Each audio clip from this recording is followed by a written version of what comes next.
말씀 지난 월요일 날 큐티 말씀입니다. 에레미야서 13장 1절부터 14절 교독하도록 하겠습니다. 여호와께서 이와 같이 내게 이르시되 너는 가서 뱃띠를 사서 네 허리에 띠고 물에 적시지 말라 하시기로. 여호와의 말씀이 다시 내게 임하여 이르시되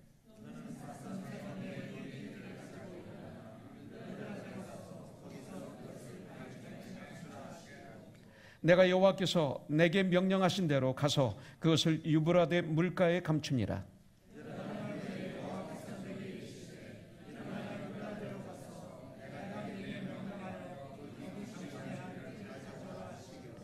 내가 유브라데로 가서 그 감추었던 곳을 파고 띠를 가져오니 띠가 썩어서 쓸 수 없게 되었더라.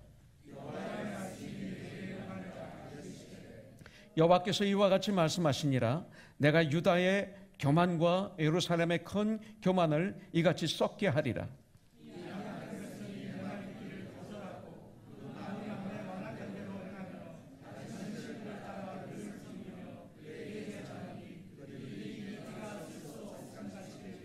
여호와의 말씀이니라. 띠가 사람의 허리에 속함같이 내가 이스라엘 온 집과 유다 온 집으로 내게 속하게 하여 그들로 내 백성이 되게 하며 내 이름과 명예와 영광이 되게 하려 하였었나 그들이 듣지 아니하였느니라.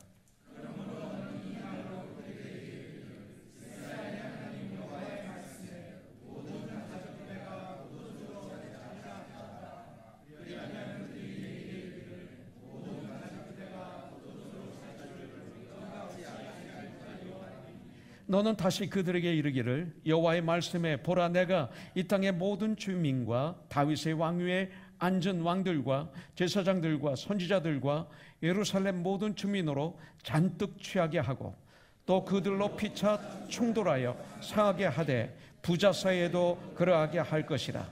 내가 그들을 불쌍히 여기지 아니하며 사랑하지 아니하며 아끼지 아니하고 멸하리라 하셨다 하라. 여호와의 말씀이니라. 아멘, 아멘. 우리 승순 형제 지금 몇 주 만에 왔죠? 3주 만에. 예? 예. 그래. 와서 나 반가워요. 예. 앞으로 빠지지 마세요. 매번마다 그러죠, 우리. 예. 근데 또 빠지지, 그죠? 그게 참 이 대마초가 문제라게. 예. 그죠? 예. 가끔 지나요, 아직. 힘들죠, 끊기가? 네. 전쟁이죠. 주님 많이 도와주실 수 있어요. 그죠? 네. 역사하실 거예요. 잘 아세요, 오늘. 보고 싶었어요. 오늘 말씀이 우리 성춘 영정의 놀라운 축복이 되기를 원해요. 아멘. 네. 오늘은 특별히 월요일 날 큐티의 말씀이었습니다. 오늘 말씀은 특별히 하나님께서 그 썩은 배 허리띠 비유와 그리고 포도주와 가죽 부대 비유를 통해서 유다 백성들의 잘못을 책망하시며 또 간절하게 그들에게 아주 호소하시는 주님의 음성을 우리가 들을 수 있을 것입니다. 두 가지 비유인데 첫 번째는 배로 만든 허리띠의 비유입니다.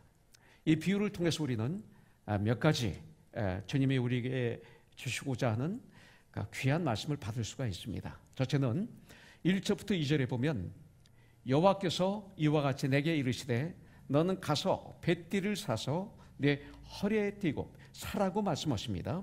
그리고 물에 적시지 말라 하시기로 내가 여호와의 말씀대로 띠를 사서 내 허리에 띠니라. 에레미야가 이렇게 말하고 있습니다. 첫째는요, 우리 크리스천들은, 우리 성도들은, 성도들의 삶은 뱃띠를 사야 됩니다. 뱃띠를 사서 내 허리에 띠고 물에 적시지 않는 삶을 살아야 됩니다. 예. 물에 적시지 않는 삶. 이것을 한마디로 말씀드리면 하나님께 매인 삶이에요. 하나님께 매인 삶을 우리가 살아야 돼요. 그러나 여기 뱃띠의 비유는 이스라엘 백성이 하나님께 매여야 한다는 것입니다. 하나님께 붙어 있어야 되는 거예요. 하나님께 매이지 않는 순간 그 뱃띠는 썩어 버린다. 이렇게 이 말씀을 주는 거예요. 오늘 말씀을 통해서 이스라엘 백성이 하나님을 떠나는 순간, 그 순간 그들은 아무 가치가 없는 쓸데없는 존재가 되고 만다. 이것을 벳띠 비유를 통해서 우리에게 가르쳐주고 있는 것입니다. 또한 이 벳띠는 띠 중에서 그렇게 고귀한 띠가 아닙니다. 왕들이 벳띠를 하지 않습니다. 금띠를 하죠. 벳띠는 천하입니다. 어디나 있습니다. 바로 이 벳띠는 예수님을 상징하고 있습니다. 이사야서 53장 3절에 보면 그는, 예수님은 멸시를 받아 사람들에게 버림받았으며 강고를 많이 겪었으며 질고를 아는 자라, 마치 사람들이 그에게서 얼굴을 가리는 것 같이 멸시를 당하였고 우리도 그를 귀히 여기지 아니하였도다. 예수님. 빌보서 2장 5절에 이렇게 말씀하고 있어요. 너희는 이 마음을 품으라. 곧 그리스도 예수의 마음이라고 말씀하고 있어요. 그래서 6절, 7절, 8절에서 뭐라고 말씀하고 있습니까? 그는, 예수님은 근본 하나님의 본체시나 하나님이시나 하나님과 동등됨을 취할 것으로 여기지 아니하시고, 7절, 오히려 자기를 비워 종의 형체를 가지사 사람들과 같이 되셨고, 8절, 사람의 모양으로 나타나사 자기를 낮추시고 죽기까지 복종하셨으니 곧 십자가에 죽으심이라. 이거예요. 벳띠를 사서 주님은 저와 여러분들을 구원하기 위해서 너무나 사랑하셨어. 우리의 죽음의 문제, 우리의 죄의 문제를 해결해 주시기 위해서 고난을 받으시고 십자가에 달려서 온 피 한 물을 쏟으시고 죽어주셨어요. 속량하신 거예요. 우리를 대신해서 죽어주신 거예요. 사주셨어요. 죄를 속죄해 주셨어요. 대신 당신의 생명으로 우리를 사신 거예요. 3일 만에 죽음을 이기시고 부활하심으로 우리 죄값을 지불하신 거예요. 여러분들, 그래서 이제는 우리가 예수님을 믿고 그리고 회개하고 예수님을 나의 주인으로 나의 구원자로 영접하면 우리는 하나님의 자녀가 되는 거예요. 죄 용서함을 받고 하나님과 관계가 회복이 되고 죽음의 문제가 해결되고 영원한 삶을 살게 되고 이 땅에 사는 동안 우리가 사는 목적을 깨달아 알게 되고 성령님의 도우심을 받아서 승리하는 삶을 살도록 주님은 도와주시고 이런 삶을 살게 되는 거예요. 그런데 오늘 말씀 보세요. 그 뱃띠를 물에 적시지 말라 그랬어요. 물에 적시면 안 된다. 죄에 적시지 말라. 이렇게 말씀하고 있어요. 물에 적신 결과 썩잖아요. 죄에 빠지지 말라. 그래서 구원받은 우리들은 디모데전서 4장 5절에 있는 말씀 그대로 말씀과 기도로 거룩하여 지니라. 거룩하여 지니라. 말씀과 기도로 거룩한 삶을 이제 우리는 살아야 돼요. 베드로전서 1장 16절에 보면 기록되었을 때, 레위기 11장을 인용합니다. 기록되었을 때 내가 거룩하니 너희도 거룩할지니라. 이렇게 명령하고 계십니다. 에베소서 6장에 보면 전신갑주가 나와요. 영적인 무장이 나옵니다.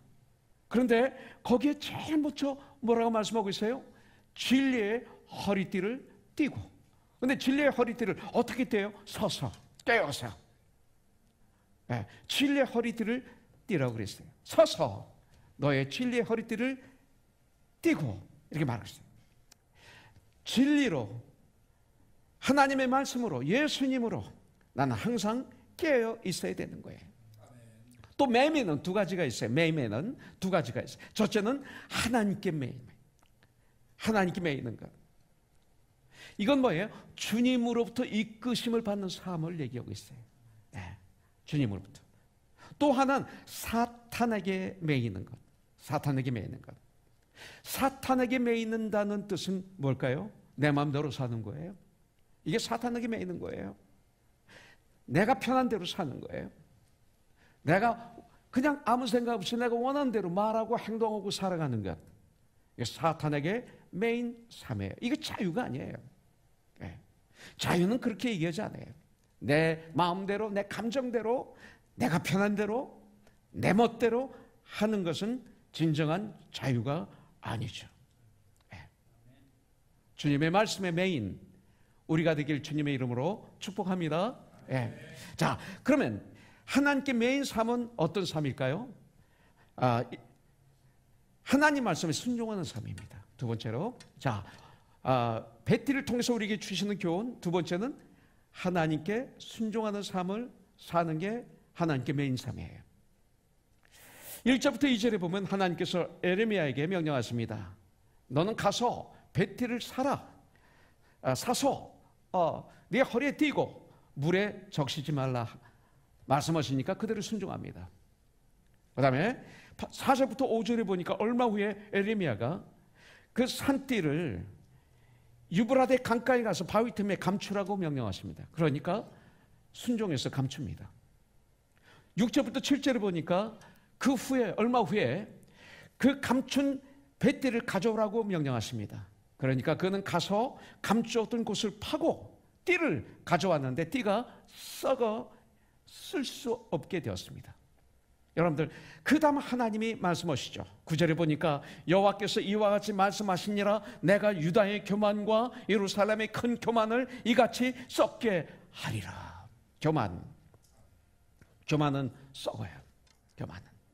에레미야는 하나님 말씀에 전적으로 순종합니다. 이게 쉬운 일이 아니에요. 가라면 가고 서라면 삽니다. 철저히 하나님의 지시대로 했습니다. 유다에서 유브라데 강까지 직선 거리로 약 370마일이라고 합니다. 그래서 저는 어제 제 사무실에 앉아서 애플 맵을 가지고 아이폰을 꺼내서 한번 샌프란시스코까지 얼마나 되나 한번 봤어요. 그랬더니 399마일이더라고요. 여기서 샌프란시스코까지 399마일이에요.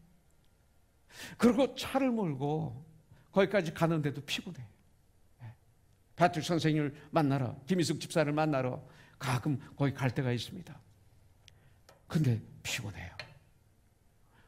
그런데 370마일이에요. 그땐 차도 없었을 텐데 그 먼 거리까지 가서 뱃띠를 유브라데 강 바위 틈에 감춥니다. 다시 가져오라. 가서 다시 가져옵니다. 성경에 보니까 안 됩니다. 한마디도 없어요. 바쁩니다. 지금은 안 됩니다. 조금 이따 하겠습니다. 아니, 하나님 그걸 말이라고 했어요. 그 먼 거리를 왜 여기도 있는데, 여기도 강이 많은데 여기다 감추면 되죠. 불평, 불만, 원망 하나도 없어요. 에레미야는 100% 순종했습니다. 7절에 보면 내가 유브라데로 가서 그 감추었던 곳을 파고 띠를 가져오니 띠가 썩어서 쓸 수 없게 되었더라. 여러분들 보세요. 팠는데 띠가 썩어서 쓸모없이 된 거예요. 그럼 보통은 우리는 버리고 오죠. 버리고 오잖아요. 썩어서 쓸모없는 걸 어떻게 가져와요? 그 먼 거리. 그렇잖아요. 그래서 사람들이 이렇게 얘기하겠죠. 그리고 버리고 씩씩거리고 오면서 뭐라고 했을까요? 하나님, 이런 결과를 보여주시려면 그 먼 거리를 2번씩이나 오고 가게 왜 하십니까? 아마 그럴 수도 있었을 거예요. 근데 에레미야는 불평, 불만 하나도 없이 가져와라 하셨기 때문에, 순종이 어디까지냐? 가져와라 하셨기 때문에 자기 생각으로 썩었으니까 당연히 버리는 것이라는 우리는 그런 삶이 있잖아요. 왜? 이걸 하지 않고 가져오는 거예요. 가져오는 거예요. 저는 가져와라, 썩었다, 쓸 수 없다. 버렸을 텐데. 하나님 뜻에 이렇게 순종해야 되는 거구나. 목사는 하나님 앞에 이렇게 순종해야 되는구나. 저는 이 말씀을 준비하면서, 이 큐티를 하면서 내가 이렇게 순종하고 있는가? 순종하는데 내 생각을 집어넣고 내 방법을 집어넣고 순종하니 우리 주님이 얼마나 아프실까? 이런 생각을 한번 해봤어요. 여러분들, 여기에 여러 가지 진리가 있지만 분명히 하나님은 참 순종하는 삶을 가르쳐 주시기 위해서 그렇게 하셨다고 좀 봐요. 우리는 깨있지 않으면 내 머리로 하나님을 판단할 때가 얼마나 많은지 몰라요.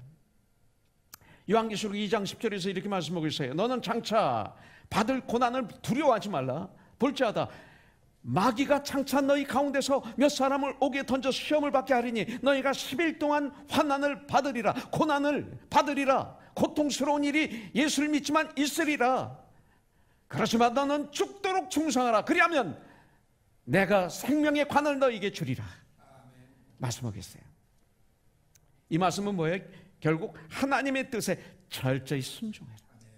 그러면 생명의 관을 주리라.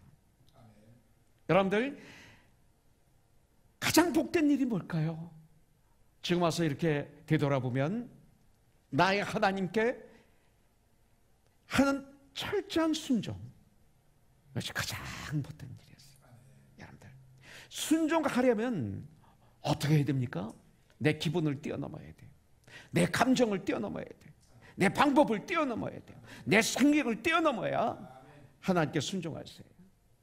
여러분들, 승리의 기쁨을 맛보게 하기 전에, 맛보기 하나님은 하십니다. 그 전에 하나님은 꼭 항상 나의 하나님에 대한 순종을 테스트하세요. 테스트하세요. 이거 통과하면요, 놀라운 일이 일어나요. 오늘 이 시간, 주님, 저 죽도록 충성하도록 도와주세요. 죽도록 순종하겠습니다. 도와주세요. 죽도록 충성하겠습니다. 도와주세요. 그 썩은 띠를 가져와라. 썩었지만 가져와라고 하셨기 때문에 가져오는 그런 순종을 내가 하겠습니다. 이런 결단을 하셔야 돼요. 그러면 놀라운 역사가 일어날 거예요. 세상에서 주지 못한 축복, 부유함이 있을 거예요. 철저한 순종, 죽도록 하는 순종, 절대적인 순종, 절대적인 충성. 거기에 반대되는 건 뭡니까? 대강이죠. 대강하는 일. 네. 적당히 하는 일. 이거죠. 여기에서는 기적이 없어요. 축복이 없어요. 만족이 없어요. 네.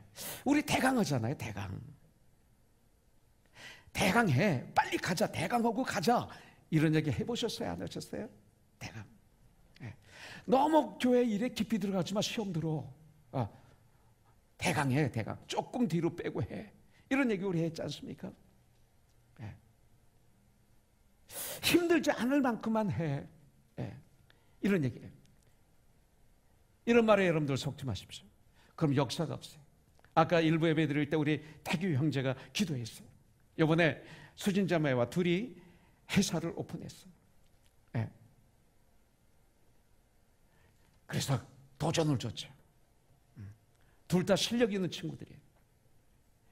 열심히 해. 그냥 주님 안에서 고민하고 거룩한 고민을 계속해. 예? 기도하면서 밑바닥은 기도가 있고 말씀이 있는 가운데 정말 머리가 깨져라 기도하면서 고민해. 생각해. 하나님께서 갑자기 쿵 아이디어 줄 거예요.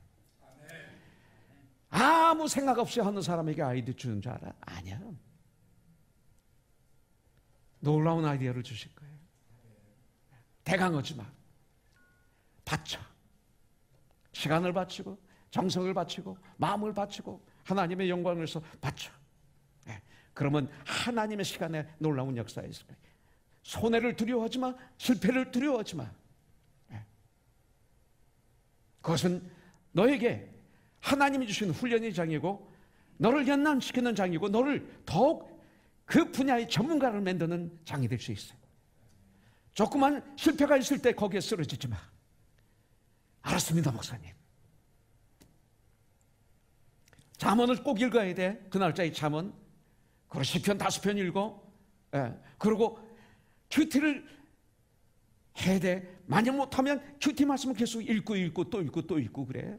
내가 하루 종일 주의 말씀을 중얼중얼 하나이다. 주의 말씀은 내 발의 등불이다. 성경이 그렇게 말씀하고 있어. 이런 비슷한 말을 줬어요. 여러분들 성경에 나와 있죠. 요한계시록 2장 15절부터 16절에 보면 라우디아 교회에게 주신 말씀이 있습니다. 내가 네 행위를 아노니 네가 차지도 아니하고 뜨겁지도 아니하도다. 내가 차든지 뜨겁든지 하기를 원하노라.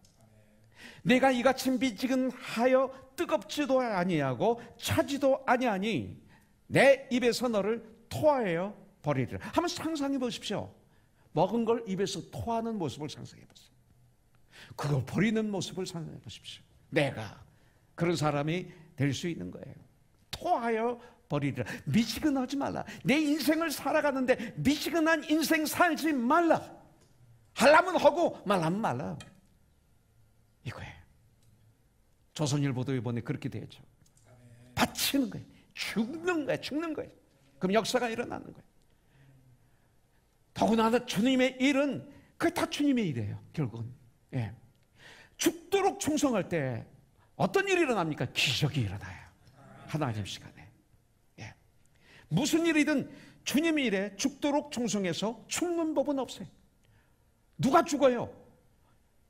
죽지 않을 만큼 적당히 하려다가 죽어요. 이런 사람들 죽어요. 영적으로 이미 죽었어요. 살아있으나 죽은 자예요. 그들에게는 생명이 없어요. 예.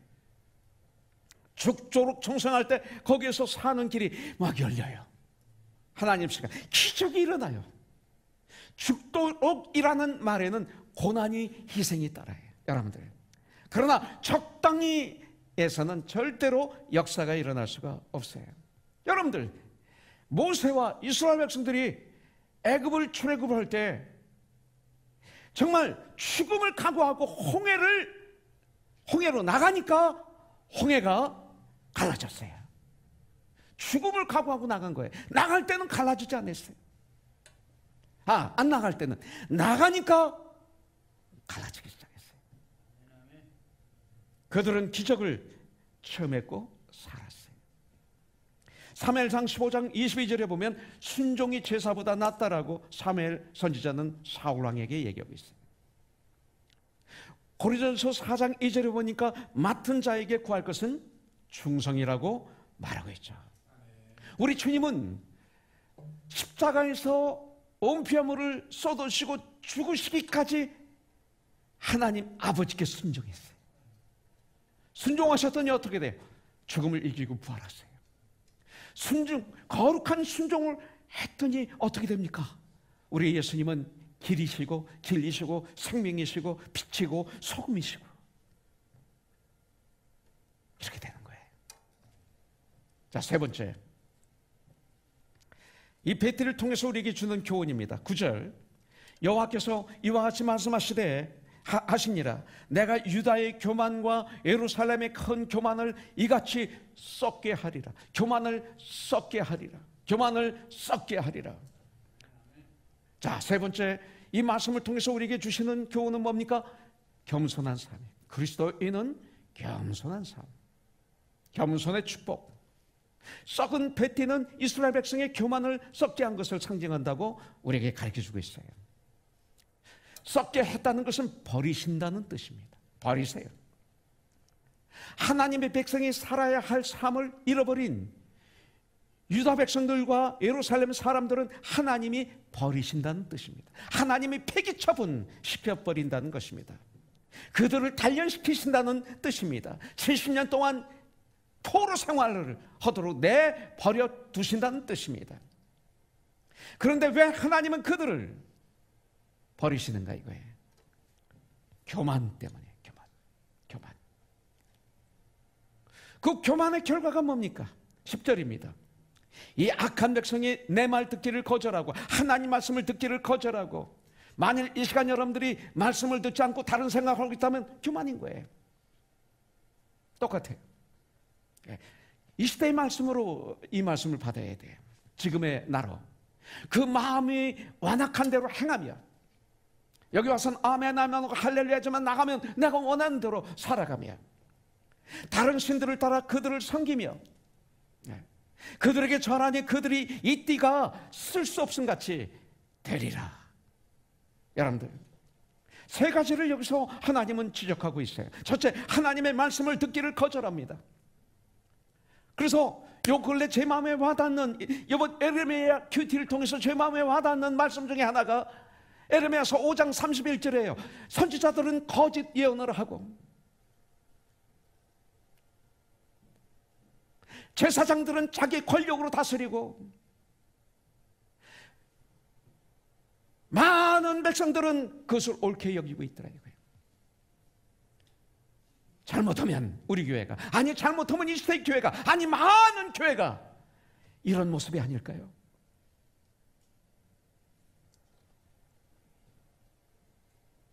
자기 마음에 완악한 대로 하면서 교회라고 합니다.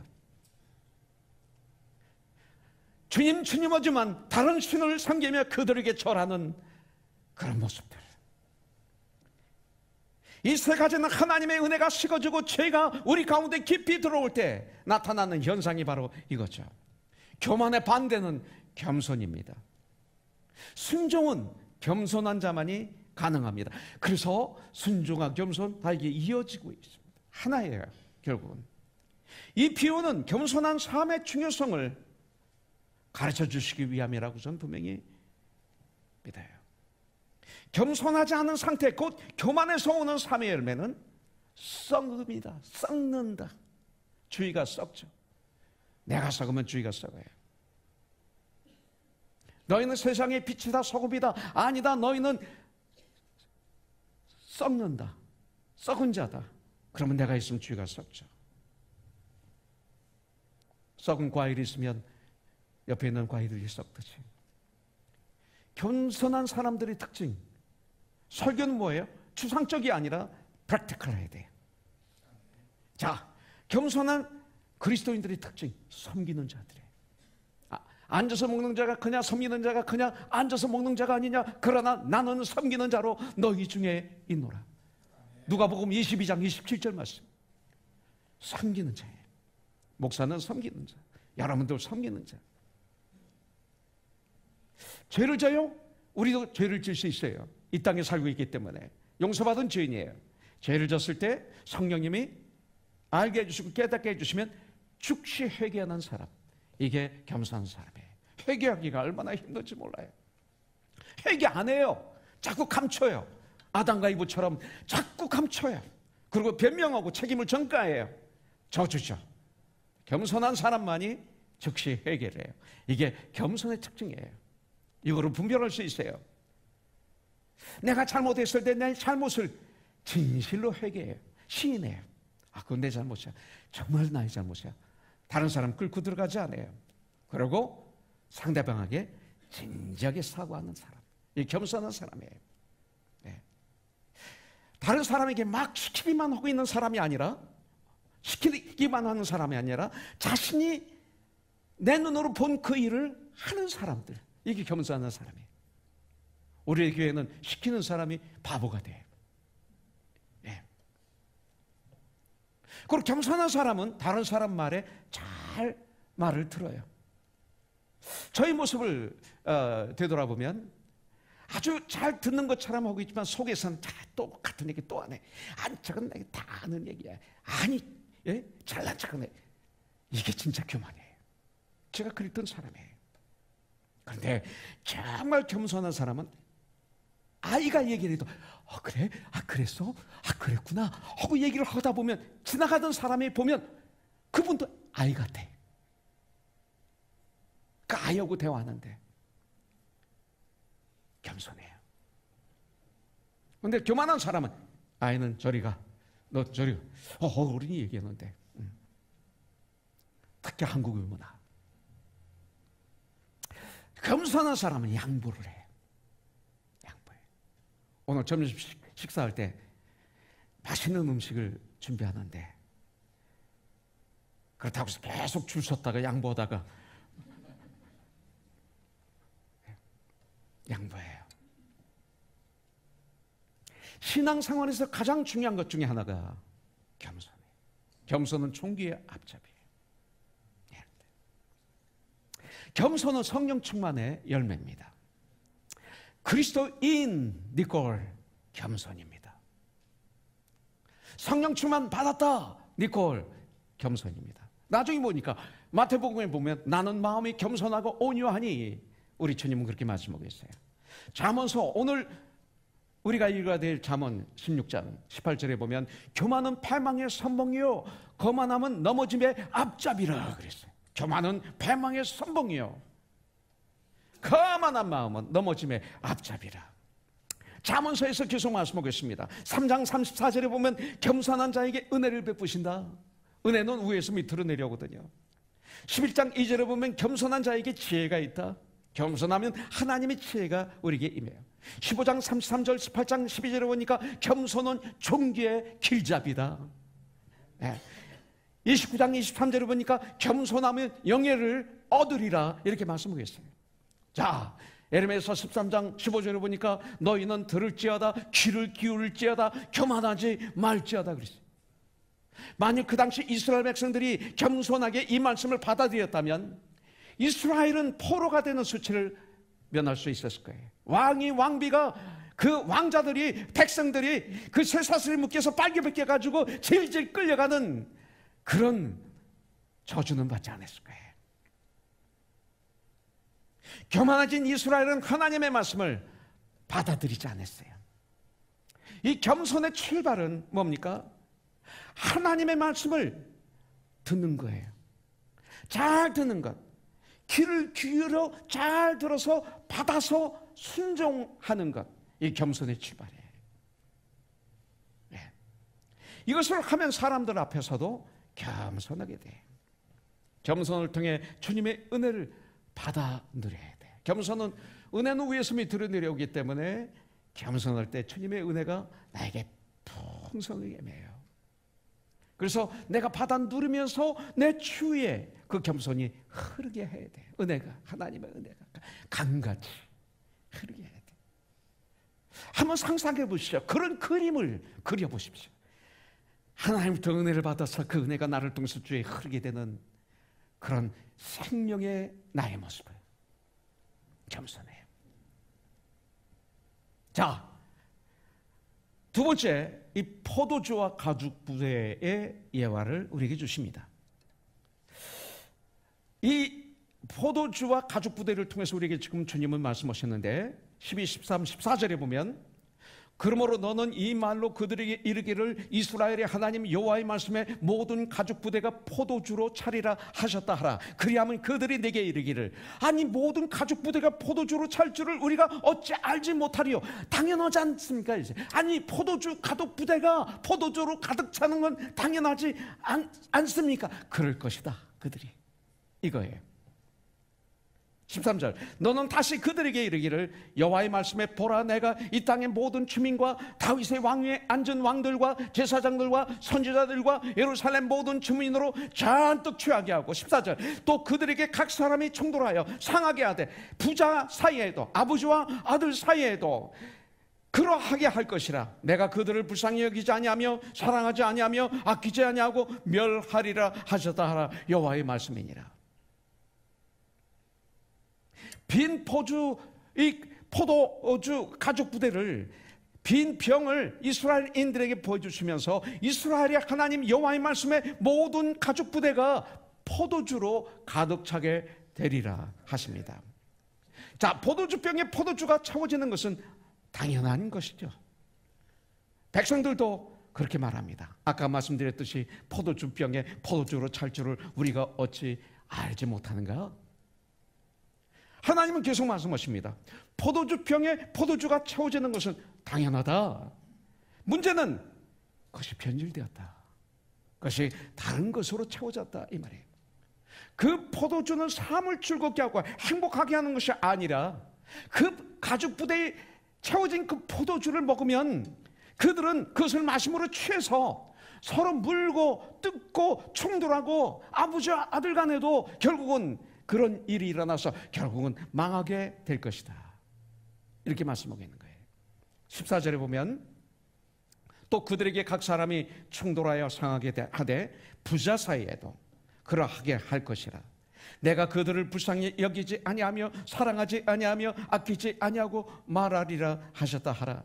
여호와의 말씀이니라.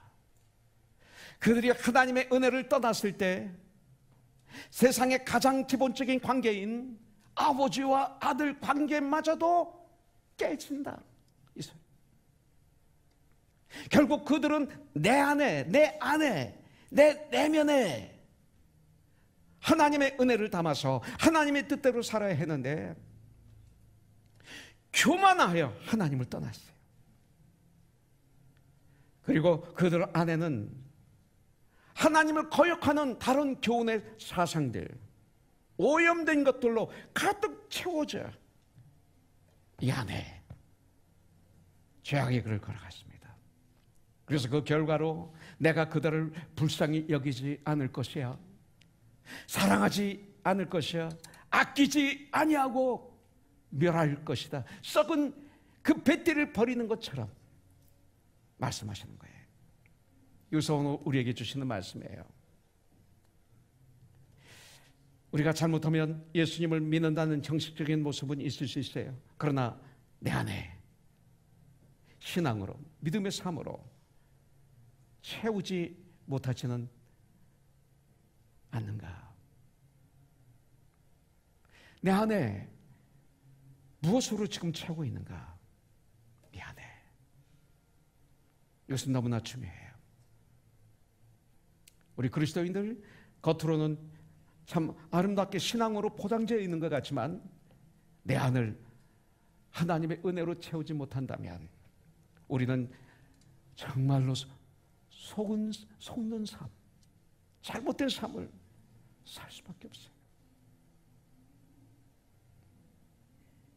신앙생활을 하겠지만 능력이 없어요.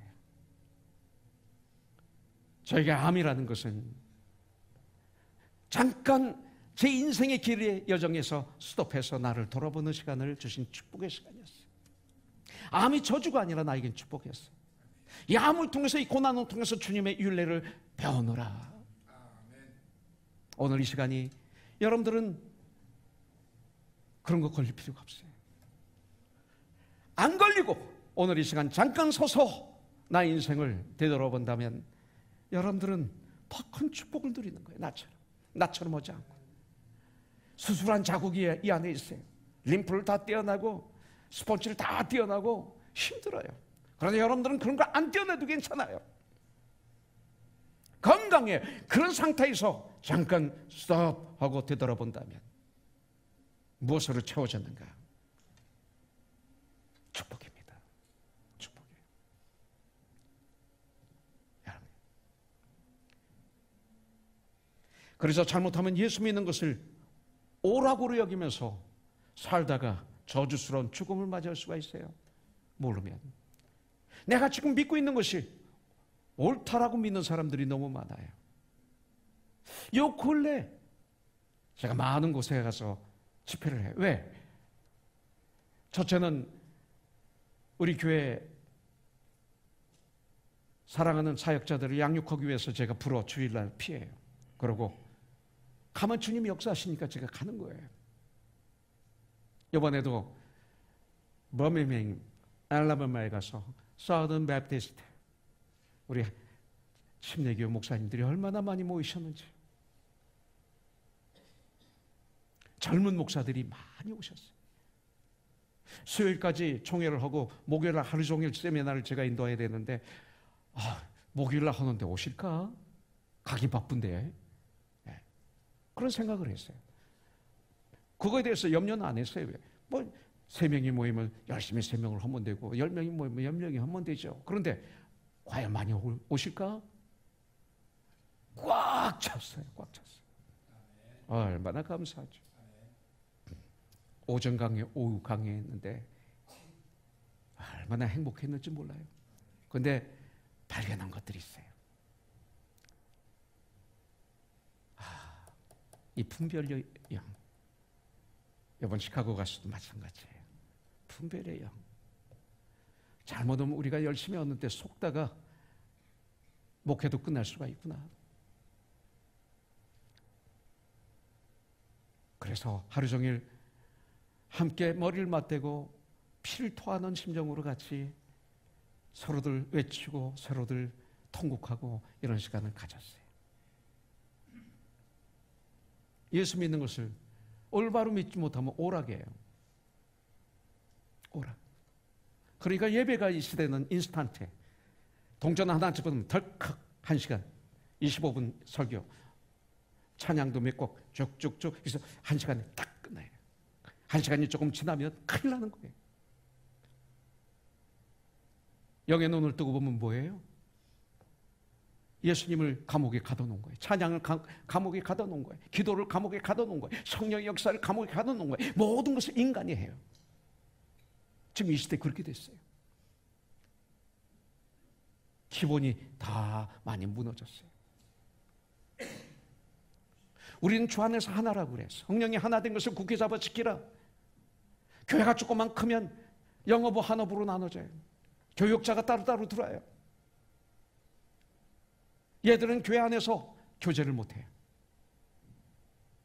학교 가면 다시 만나서 공부하는데 왜 이렇게 교회가 지금 세워지고 있는지 난 이해가 안 돼요.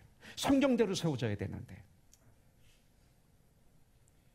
왜 어린아이와 어른과 남녀노소가 함께 한 가정을 이루지 못할까? 이 시대는 특수교회만 말고 구치소라든지 군대라든지 이거 빼고 교회 기본이 지금 다 깨져 있지 않는가? 교회는 하나님의 몸이라고 그랬는데, 하나님의 가족이라고 그랬는데, 회사가 아니고 학교도 아닌데 왜 이렇게 교회가 세워지고 있을까? 왜 이것을 모를까? 왜 이것을 옳다라고 생각하고 그 훌륭한 사람들이 계속 그렇게 하고 있을까? 그리고 세상에서 왜 교회 성도는 따라가고 있을까? 가장 기본이에요. 가장 기본부터 문제가 있는 거예요. 우리가 분별하지 않으면 완벽한 교회는 없어요. 그러나 그리스도의 몸으로 지어져 가는 거죠. 하나님의 교회를 지어져 가는 거죠. 네. 잘못된 건 바로 잡아가면서. 여러분들, 지금 내 안에는 무엇으로 채워져 있을까? 한번 내 안을 바라보세요. 마음의 눈으로. 오늘 하덕교 목사가 있으면 좋은데, 찬양을 같이 부르고 동역하면 좋은데, 하덕교 목사, 제 후배 가시나무가 생각났어요.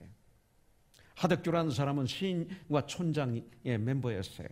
지금은 목사이자 교수죠. 그가 작사하고 작곡한 가시나무, 제 마음을 울렸어요. 근데 어제 설교를 준비하는데 이 가사가 생각이 났어요. 이 가사가 어떤 가사예요? 내 속엔 내가 너무도 많아 당신의 쉴 곳도 없네. 주님의 쉬실 곳이 없어요. 나의 주인이라고 말씀하셨는데 내 안에, 내 속엔 헛된 바람들로 당신의 편할 곳이 없네. 헛된 바람들. 내 속엔 내가 어쩔 수 없는 어둠, 당신의 쉴 자리를 뺏어버렸습니다. 내 속엔 내가 이길 수 없는 슬픔, 무성한 가시나무 숲 같아요.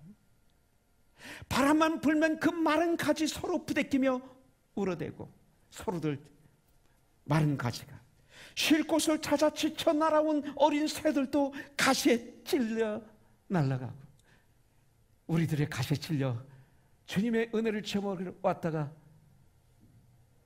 교회를 떠나고, 바람만 불면 외롭고 또 괴로워 슬픈 노래를 부르던 날이 많았는데 내 속엔 내가 너무도 많아서 주님의 쉴 곳이 없네요. 이런 가사예요. 여러분들, 세상의 생각들로 가득 채워지진 않았습니까? 혹시 쾌락적인 것들로 내 안에 가득 채워있지 않습니까? 갈라디아서 5장 19절부터 21절이 나오는 것들로 채워져 있지는 않습니까? 음란, 우상숭배, 원수 맺는 것, 분쟁, 시기, 분노, 당짓고 분열시키는 것, 투기로, 술 취함으로, 방탕함으로 가득 채워져 있지는 않습니까? 시기, 질투로, 교만으로. 내 속엔 내가 너무나 많아서 우리 주님이 계실 곳은 혹 없지는 않습니까? 우리는 너무나 많은 쓰레기 같은 정보의 홍수 시대에 우리가 살고 있어요. 그것들 우리들 가운데 얼마나 많이 자리를 잡고 있는지 몰라요. 그것들이 나의 주가 된 거예요. 보지 말라는 것도 아닙니다. 그러나 주는 아니죠. 우리는 오염된 문화 속에서 헤쳐가면서 살아가야 합니다.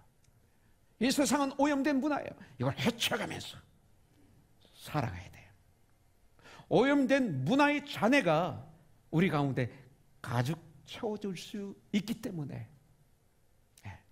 스크린하면서 잘못 선택해서 좋아했던 책 한 권. 책 읽어야 돼요. 우리 많이 읽어야 돼요. 그러나 성경보다는 많이 읽으면 안 돼요. 문제는 읽어야 되는데 잘못 선택해서 좋아했던 책 한 권이 그 내면을 더러운 것으로 가득 채워지게 할 수가 있어요. 그래서 우리 김 집사님 북카페를 담당하고 계세요. 그리고 그것이 끝나면서 또 한의사에게, 동시에 한의사이니까 침도 놓고 상담도 해주고 그래요. 이 북카페를 맡겼더니 우리 김 집사님이 첫 번째 한 일이 뭔지 아세요? 3분의 2 되는 책을 다 버렸어요. 전 맡기면 토탈리 맡깁니다. 3분의 2 되는 책을 버릴 때 저는 제 방에 앉아서 빙그레 웃었어요. 참 잘하고 있습니다. 집사님 참 잘하십니다.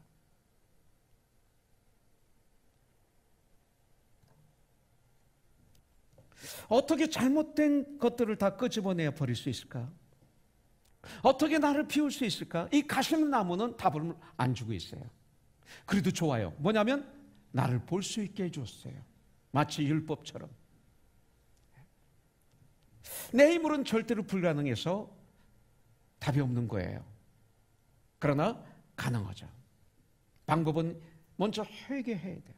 회개는 뭡니까? 내 마음을 비우라 이거예요. 내 마음을 비우라. 이게 회개. 철저한 회개. 내 마음을 철저하게 비우라. 이런 뜻입니다. 회개를 통해서 주님 앞에 돌아옴으로 말미암아 내 안을 깨끗하게 청소해서 비워야 돼요. 그리고 그 안에 예수 그리스도로 말씀과 기도로 채워야 돼요. 하나님의 은혜로, 예수님의 은혜로 나 같은 죄인 살리신 주 은혜 놀라와 그 주님의 놀라우신 은혜로 가득 채우면 가시나무가 물러가게 돼 있어요. 물러가게 돼 있어요. 도망가게 돼 있어요. 내 안에 착한 마음을 채우면 더러운 마음은 도망가게 돼 있어요. 주님은 우리 안에 하나님의 은혜로 가득 채우라 이렇게 명령하고 있어요. 명령하신다는 것은 할 수 있다는 거예요. 도와주시겠다는 거예요. 네가 채우기로 전쟁하기 시작하면 내가 도와주겠다는 거예요. 은혜로 채우라는 것은 하나님의 말씀과 기도로 채우라는 말씀이에요. 하나님의 말씀이 내 안에 충만하고 그 말씀을 갖고 기도하면 성령의 기름 부으심을 받게 되는 거예요. 성령의 기름 부으심, 성령으로 충만해져요. 우리 모두는 하나님의 사랑받기 위해서 태어난 아주 소중한 사람들이에요. 여러분들은 아주 소중한 사람이에요. 공부를 못해서도 많이 했어도 내가 가난해도 부자도 상관없어요. 어린아이도 어른도 여러분들은 하나님의 사랑을 받기 위해서 태어난 너무나 소중한 하나님의 사람들입니다. 네, 여러분들 하나님의 자녀가 된 것은 얼마나 큰 은혜인지 몰라요. 축복인지 몰라요. 주님의 이끄심을 받는 삶, 이끄소서 이끄심을 받는 삶 얼마나 좋은지 몰라요. Fill me. 주님으로 채워주면 주님으로부터 이끄심을 받게 돼. 그 삶은 의와 희락과 화평이에요. 천국은 먹고 마시는 곳이 아니에요. 의와 희락과 화평이라고 말씀하고 있어요. 우리는 하나님의 은혜로 여기 있어요. 이 시간 우리가 알아야 할 것은 내 안에 하나님의 은혜가 있으면 세상 사람들이 도저히 가질 수 없는 참 평안이 나에게 임해요. 내 안에 하나님의 은혜가 있으면 사랑이 그 안에 있어요. 사랑과 은혜는 같이 있어요. 이 시대에 많은 사람들이 미워하는 사람들이 많다고 그래요. 참 우리의 마음을 아프게 하는 사람들이 많다라고 저에게 와서 하소연하셨던 분들도 기억이 납니다. 참 악한 사람들이 많아요. 그런데 어떻게 하면 우리는 그들을 사랑할 수 있을까? 내 힘으로는 불가능해요. 그러나 내 안에 하나님의 은혜가 충만하게 풍성히 임하면, 하나님의 은혜를 채워주시면 그때서야 그런 사람들까지 사랑하게 돼요. 그러므로 우리가 하나님의 은혜로 오늘 이 시간 내 안에 가득 채우는 시간이 되기를 주님의 이름으로 축복합니다. 그래서 이 한 주도 주님의 이끄심을 받아 이 한 주도 one soul to one soul, 한 영혼이 바로 누구예요? 나예요. 그 다음에 한 영혼은 천하보다 귀한 어떤 한 분이에요. 그런 한 주가 됐어요. 나를 통해서 주님의 은혜가 주의 흐르는 그 모습을 한번 그려보십시오. 얼마나 멋있어요. 이런 삶, 이런 삶. 여러분들 오늘 이 시간, 아니 이 한 주간 여러분들의 안을 뭐로 채우시겠습니까? 태환 형제, 하나님의 은혜로 채우시길 바랍니다. 네. 기도하겠습니다. 하나님 아버지 감사합니다. 이 시간 주님의 말씀을 저희들이 받았습니다. 채워주시옵소서. 채워주시옵소서. 주님, 주님 채워주시옵소서. 예수님의 이름으로 기도합니다. 아멘. 나의 부르심, 나의 영원한 소망, 예수님의 형상을 담는 것, 나의 목적입니다. 우리 같이 주님을 찬양할까요? 나의 부르심, 나의 영원한 소망, 나의 영원한 소망, 예수님의 형상을 담는 것, 나의 목적, 나의 높은 부르심, 세상을 뒤로하고 주 위에 사는 것. 할렐루야. 덮으소서. 덮으소서. 주 거룩한 품에 품으소서. 바로 이곳이 나 속한 고도 예수 채우소서. 주 얼굴 보기 위해 은밀한 곳으로 내가 나아갑니다. 우리 다시 한번 주님을 찬양할까요? 나의 부르심, 나의 영원한 소망, 예수님의 형상을 담는 것, 나의 목적, 나의 높은 부르심, 세상을 뒤로하고 주 위에 사는 것. 덮으소서. 주 거룩한 품에 품으소서. 이곳이 나 속한 고도 예수 지으소서. 주 얼굴 보기 위해 은밀한 곳으로 내가 나갑니다. 덮으소서. 주 거룩한 품에 품으소서. 이곳이 바로 이곳이 나 속한 고도 예수 채우소서. 주 얼굴 보기 위해 은밀한 곳으로 내가 나갑니다.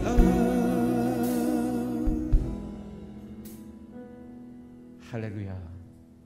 주님을 찬양합니다.